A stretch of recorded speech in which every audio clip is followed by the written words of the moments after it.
د جنۍ چاقه شرمګاه ولې د ډنګرې شرمګاه څخه ډېر خوند کوي؟ سلام ملګرو، په دې هیله چې روغ جوړ او خوشحاله اوسئ.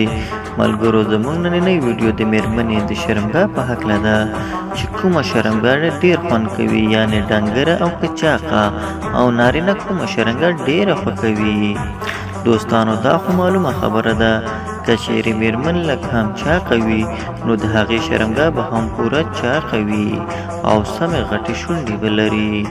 خو که مېرمن خپله کمزوري او نازکه وي یعنې ډنګره وي نو بیا به یې شرمګاه هم خامخا ډنګره وي یعنې نازکه وي، ډېره نرۍ شونډې به لري.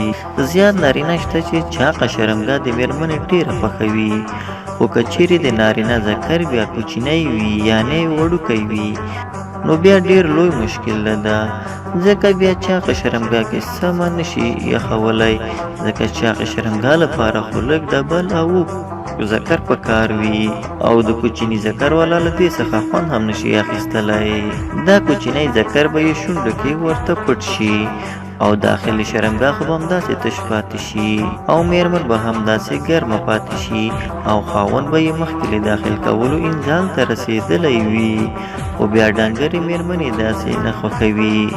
هغوی سره بیا کوچنی ذکر والا هم سمه معامله یعنې کوروالی کولی شي او پوره خوند هم ترې اخیستلی شي یعنې مزې به کوي، خو بیا د هغوی شرمګاه دومره نازکه وي او شونډې یې نرۍ وي چې بیا زیاتره نارینه داسې سپرې پیورې وهي چې هغه لکې چاقې غوندې شي، ځکه چاقه شرمګاه کې ذکر منډل ډېر خوند ترې اخیستلی شي او ډنګره کې منډل بیا خوند نه ورکوي.